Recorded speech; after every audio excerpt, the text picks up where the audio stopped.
NCERT का AP लगा रहे थे, ठीक ना। एग्जाम्पल नंबर 7 तक हम लोग सॉल्व कर चुके थे, ठीक।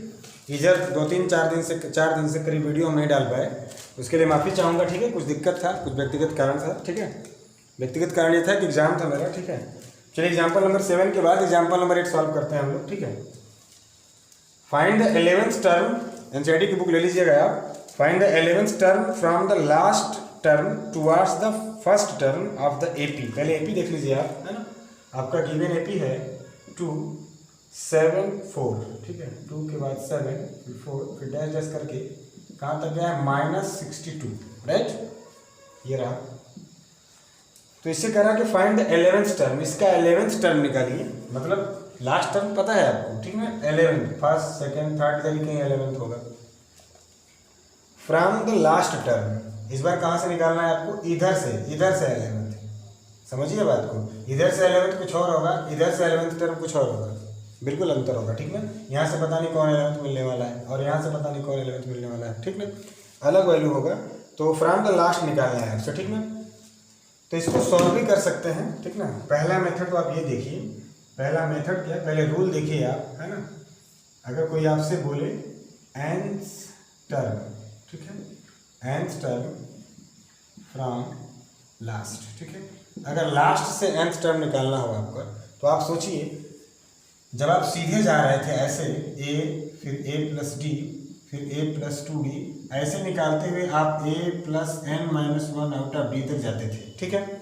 जब शुरू से जाते थे तो आपका डी हमेशा कैसा आता था, पॉजिटिव, ये ना होता था शुरू से जाने पर। ये मैं यहाँ पे लिख दे रहा हूँ, ठीक ना। Tn = a + n-1 out of d। ये जो फार्मूला था ये किस लिए था आपका, ये फ्रॉम फर्स्ट था, सही बात है ना। आप महसूस कीजिए इस चीज़ को, जानते हैं आप, ये फ्रॉम फर्स्ट, जब इधर से आप चलते थे तब तो ये फार्मूला था, मतलब तब आपका डी पॉजिटिव होता था, राइट। लेकिन इस बार कहाँ जाना है, फ्रॉम लास्ट, तो आप पीछे से चलने वाले हैं। आप किसी भी ले लो, जैसे यहाँ पे लेते हैं 3 5 7 9, है ना, इसके बाद 11। अगर आप फ्रॉम फर्स्ट इधर से जाएंगे तो आप देखिए d = 5 - 3 यानी कि कितना आ गया 2। ये कहाँ की बात हो रही है, फ्रॉम फर्स्ट, है ना। ये फर्स्ट की बात हो रही है, ठीक है ना, ये फर्स्ट से बात हो रही है। अगर यही करते हैं फ्रॉम लास्ट, ठीक है, आप समझिए, अगर फ्रॉम लास्ट की बात कर दें तो अब तो पीछे से आएंगे आप, तब तो उधर से आप। अब देखिए ध्यान से, ये वाला आपका क्या हो गया, ये जो लास्ट टर्म था उधर से, है ना, उधर से जो लास्ट टर्म था ये लास्ट हो गया। अब इधर से चलेंगे आप तो यही तो फर्स्ट हो गया, राइट। तब आपका देखिए ध्यान से, अब आप उल्टा चल रहे हैं, 11 के बाद 9, तो आपका जो डी है वो नेगेटिव में हो जाएगा। आप देखिए, है ना, 11 से 9, तो अब अगला कौन हुआ उधर से आने के लिए, 9, तो 9 - 11 यानी कि -2, ठीक। पीछे से चलेंगे तो 11 के बाद 9, तो हम क्या बोले, अगला में से पिछला घटाओगे तो अगला कौन हुआ, 9 से 11 सब्ट्रैक्ट करोगे तो -2 आएगा। अल्टीमेट कहना ये चाहते हैं हम कि फ्रॉम फर्स्ट चलोगे तो कॉमन डिफरेंस आपका पॉजिटिव होगा, लेकिन अगर फ्रॉम लास्ट चलेंगे तो कॉमन डिफरेंस आपका नेगेटिव हो जाएगा। ये रहा एग्जाम्पल, ठीक है। एक बात और ध्यान देना है, फ्रॉम फर्स्ट चलोगे तो ये होता है फर्स्ट टर्म और ये होता है लास्ट टर्म, लेकिन अगर फ्रॉम लास्ट उधर से चलोगे तो जो लास्ट टर्म था वो वाला हो गया फर्स्ट टर्म और जो फर्स्ट टर्म था वो हो गया लास्ट टर्म। बहुत सीधी सी बात है, या नहीं समझ में आता तो सीधे फार्मूला देख लीजिए, ठीक है। अब अगर आपसे कोई बोलेगा Tn = दोनों को Tn में लिखें, इसको Tn लिखें तो इसको T-n कर देते हैं। चलिए a, तो शुरू के लिए a, अब इधर जब लास्ट से चलोगे तो अब जो लास्ट था वो हो गया a, है ना, और लास्ट टर्म क्या होता है l। समझिए, फर्स्ट टर्म ही क्या हो गया, लास्ट टर्म, उधर से जब इधर चल रहे तो लास्ट। अच्छा, अब ध्यान से देखिए, +n-1 आउट ऑफ d, और आपका d अब हम क्या बोले हैं कि अब निगेटिव हो जाएगा, तो जब d था वो -d हो जाएगा, तो आप यहाँ -d लगा दीजिए। कहने का मतलब ये फार्मूला हो गया, राइट।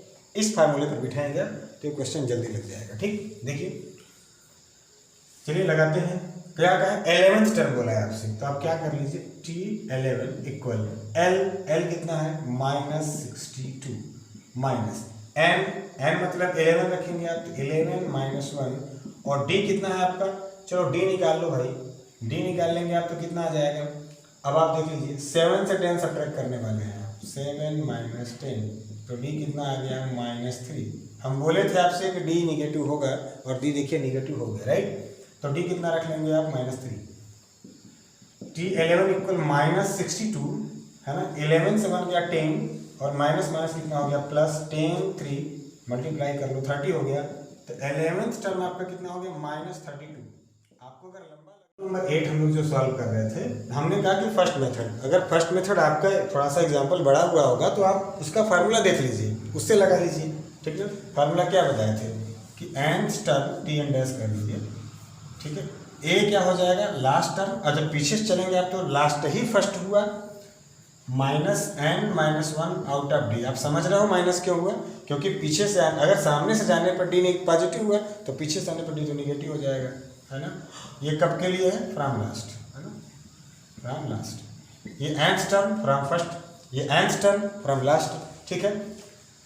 तो जो सेकेंड मेथड इसका है, हम सेकेंड मेथड इसलिए नहीं लगा रहे हैं क्योंकि आपके बुक में लगा हुआ है, बुक जैसा मेथड है, लगा लीजिएगा। नया ये था वो हमने आपको बता दिया। हाँ, यहाँ से हमें एक बात समझ में आ रहा है, कभी एक बार पूछा था उसने एग्जामिनेशन में एनसीईआरटी में ही, ठीक। उसका क्वेश्चन ये था कि प्रूव करो कि sum of nth term from first and sum of nth term from last is constant, ये पूछा था आपसे, ठीक है। क्वेश्चन क्या बोल रहा है आपसे, तो क्वेश्चन आपसे, अब इसको आप ये एग्जाम्पल रहने दीजिए, एक थ्योरम समझ लीजिए आप, है ना, एक थ्योरम समझ लें आप, है ना। और थ्योरम ये है आपका, क्या बोल रहा है कि sum of n term from first plus sum of n term from last, समझ रहे हैं, इक्वल क्या दिखाना है, कांस्टेंट दिखाना है, ठीक है। बात को समझिए, सिंबॉलिकली हमने इस्तेमाल किया है सिंबल का, तो इसको समझें आप। एक Tn क्या है, n term from first, Tn dash क्या है, n टर्म फ्रॉम लास्ट, तो इन दोनों का सम क्या होगा, कांस्टेंट, ये शो करना है हमको, ठीक है। चलिए शो करते हैं, ठीक है। देखिए कांस्टेंट का मतलब एक ऐसा टर्म जो चेंज ही ना हो, तो क्या होगा वो चीज आप समझिए ध्यान से। Tn कितना है, a plus n minus 1 out of t। अच्छा, ये Tn हो गया प्लस, अब Tn डैश कितना है, L minus n minus 1 out of D, right. अब आप समझिए ये वाला सेम हो गया और कैंसिल हो गया, क्या बचा a प्लस l। आप मुझे बताओ a प्लस l कांस्टेंट नहीं होता for any given AP, first term और लास्ट टर्म तो हमेशा कांस्टेंट होते हैं, तो बोल रहा है कि उनका सम कांस्टेंट होती है, तो कांस्टेंट है, ठीक, हेंस प्रूफ, ठीक है ना। बात समझ में आ गया, यही आपको प्रूफ करना था। अगला एग्जाम्पल बताते हैं, इसको नोट कीजिए। एग्जाम्पल नंबर 8 हो गया, एग्जाम्पल नंबर 9, ठीक है। चलिए एग्जाम्पल नंबर 9 की बात करते हैं, राइट। एग्जाम्पल नंबर 9 थोड़ा वर्ड प्रॉब्लम है ना। A sum of ₹1000 is invested at 8% simple interest per year, ठीक ना। कितना पैसा है आपका, 1000, राइट। इस 1000 का क्या हुआ, इन्वेस्ट किया गया 8% पर एनम पे, तो ये तो प्रिंसिपल अमाउंट हुआ आपका, और आपका रेट कितना आपको पता है 8% पर एनम, ठीक है, per year. Calculate the interest at the end of each year ना, बाद में हर ईयर, पहले ईयर में, सेकेंड ईयर में, थर्ड ईयर में, फोर्थ ईयर में से निकालते जाइए और इंटरेस्ट बताते जाइए क्या होगा, ठीक है। Does this interest form an AP, क्या एक AP बनाएगा, मतलब फर्स्ट टर्म का, फर्स्ट ईयर का, सेकेंड ईयर का, थर्ड ईयर का, उससे देखो कि क्या AP बन रहा है। इफ सो, अगर ऐसा है तो find the interest at the end of 30 years making use of this fact. अगर ऐसा है तो 30 ईयर्स, 30वें साल के लास्ट में कितना इंटरेस्ट आएगा, इसका मतलब ऐसा है। ऐसा इसलिए है क्योंकि बोल रहा है कि 30 ईयर का निकालो, अगर ना होता तो ना निकालना होता, राइट। तो सबसे पहले आप सिंपल इंटरेस्ट का फार्मूला निकाल लीजिए। सिंपल इंटरेस्ट का फार्मूला क्या होता है, SI इक्वल PRT अपॉन 100। आप समझते होंगे ये फार्मूला, जस्ट होप, ठीक ना। क्या होता है, principal into rate into time upon 100। Actually T होता है ना वो टाइम है, लेकिन उसको टी नहीं होना चाहिए, नंबर ऑफ टाइम होना चाहिए, क्योंकि 1 ईयर 2 ईयर 3 ईयर 4 ईयर ये नंबर ऑफ मंथ्स या ईयर है, तो उन्हें n होना चाहिए था। बहरहाल कोई दिक्कत नहीं, ठीक है। तो SI को मैं सिर्फ S लिखूंगा, आप समझ जाइएगा। तो S1 निकाल रहा हूँ, मतलब फर्स्ट ईयर का। आप लिख लेना कि simple interest of first year, right. मैं लिखूंगा, वीडियो लंबा होगा, आप समझ जाना, ठीक है। तो प्रिंसिपल कितना हुआ 1000, राइट, इनटू रेट कितना हुआ 8, और टी कितना हुआ 1 ईयर की बात कर रहे हो आप, अपॉन 100, ठीक है ना। तो इससे आप कैंसिल कर लो, तो कितना आ गया 80 आ गया, राइट, 80 रुपीज, ठीक है।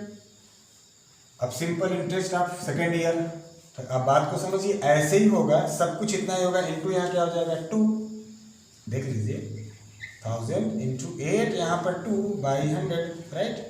देखिए लगा के आप, इससे कैंसिल हो गया, तो क्या हुआ, ये तो 80 आ ही रहा था, मल्टीप्लाई क्या बढ़ा 2, राइट।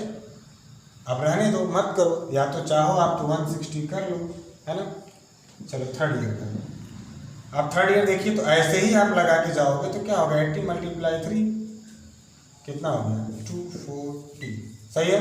अब इन्हें देखो आप, is it look like an AP, क्या आपको एपी लग रहा है, तो बिल्कुल लग रहे हैं। 80 के बाद 160, कितने का इंटरवल, 80 का, फिर 240, कितने का इंटरवल, 80 का। टू चेक एन एपी आपको 3 ही टर्म काफ़ी है, आप आगे लगाओ चाहे मत लगाओ, लेकिन तो बोल दोगे आप यस ना, yes it is an AP, yes बिल्कुल एक एपी है ये। अगर एपी है तो बोल रहा है कि 30 वाला निकालो, तो क्या 30 वाला ना, तो इसने क्या कहा, जब थर्ड तो मल्टीप्लाई 3, तो 30, इसका मतलब 80 × 30, राइट, ठीक है। तो इसका मल्टीप्लाई कर लो, कितना हो गया, 8 3 जा कितना हुआ, 24 और 100, इतना ना, मतलब 30 ईयर्स के लास्ट में उसका सिंपल इंटरेस्ट कितना हो जाएगा, 2400 रुपये हो जाएगा, अंडरस्टैंड्स। देखो ये इस तरह से निकला, लेकिन आपको लगता होगा कि सर एपी का इस्तेमाल ही नहीं हुआ, तो आप ऐसा कर लो, T30 निकालना है आपको ना, तो T30 इक्वल दूसरा फार्मूला क्या इस्तेमाल कर सकते हैं, A + n-1 out of D, मतलब 29 इंटू D, राइट। और A कितना है आपका फर्स्ट टर्म, 80 प्लस 29, और D कितना आया, और D भी कितना हुआ, D भी तो 80 ही है, बार बार इंटरवल कितने का चल रहा है, 80 का। अब आप समझिए, ये 180 है, 180 मैंने 180 नहीं, एक तो 80 है, एक ही, और ये 2980 है, तो कितने हो गए, 30 80 हुए ना, समझ में आता है, तो सेम तो है, ये भी तो आ गया 2400 रुपये, राइट। तो जो आपको अच्छा लगे, वैसे ये वाला ज़्यादा ईजी था, ठीक है, इसको नोट कीजिए, फिर बताते हैं अगला। एग्जाम्पल नंबर 9 के बाद हम लोग बात करते हैं एग्जाम्पल नंबर 10। बहुत अच्छा क्वेश्चन लग रहा है, ठीक ना, हार्ड नहीं है, मस्त क्वेश्चन है, ठीक है। In a flower bed, flower का बेड लगा हुआ है, फिर क्या हुआ, there are 23 rose plants in the first row, ऐसे रो बना हुआ है, first row, second row, third row, ऐसे करके बना हुआ है, तो एक फ्लावर बेड जैसा बन गया। तो फर्स्ट रो में कितने हैं भाई, 23, फिर क्या हुआ, सेकेंड रो में 21, फिर नेक्स्ट वाले में 19, ऐसे करते करते ये सिलसिला चल रहा है। There are 5 rose plants in the last row, ऐसे जाते जाते लास्ट में कितना हो गया, 5 हो गया, ठीक है। तो क्या करना है, बोल रहा है आपसे कि how many rose are there in the flower bed, number of rose बताना है, तो फर्स्ट रोज सेकेंड कितने रो हो गए, ठीक है, मतलब हमसे क्या पूछ रहा है, एन, ठीक ना। तो आप मान लो कि लेट नंबर ऑफ रोज कितने हैं, एन, और यही तो निकालना है आपको, ठीक है, यही क्वेश्चन मार्क करना है। देखिए ध्यान से पकड़िए, ये क्या है, ये फर्स्ट टर्म है and this is last term. आप समझो कि जब ए पता हो और एल पता हो तो क्या लगा दें, क्या L equal A plus n-1 out of D वाला फार्मूला आप नहीं जानते, बिल्कुल। Last term that is 5, first term 23, n नहीं पता, और डी आपका निकालना है, तो डी आप निकाल लो, डी यहाँ निकाल लो, चलिए यहाँ निकाल लेते हैं। आप ऐसे यहाँ वहाँ मत निकाला करो, अगर बोर्ड की स्टूडेंट्स हो तो एक ऑर्डर में निकालिएगा, ठीक ना। तो डी इक्वल कितना हो गया, इसमें से इसको सब्ट्रैक्ट कर देते हैं, तो आप देख लो 2 का इंटरवल चल रहा है, लेकिन अगर आप +2 रख देंगे तो दिक्कत हो जाएगा। तो अगला टर्म कितना है, 21 माइनस 23, तो डी इक्वल कितना आ गया, -2, ये डी इक्वल -2 यहाँ पे रख लीजिए आप, ठीक है। तो 5 इक्वल 23, अब अंदर आया, तो अंदर जब आके मल्टीप्लाई हो जाएगा -2n, और माइनस +2, ठीक है, -2n को इधर भेज दो आप, और बाकी सब उधर भेज दो, तो 23 और 2 कितना हो गया, 25, और +5 उधर जाके कितना हो गया, -5, तो n इक्वल 25 से 5 का कितना हो गया, 20/2, n इक्वल कितना आ गया, 10 नंबर ऑफ रोज होंगे, ठीक है। क्या हम लोग सही है, बिल्कुल सही है। तो एग्जाम्पल खत्म हुआ, नोट कीजिए, फिर बताते हैं एक्सरसाइज, ठीक है, थैंक यू।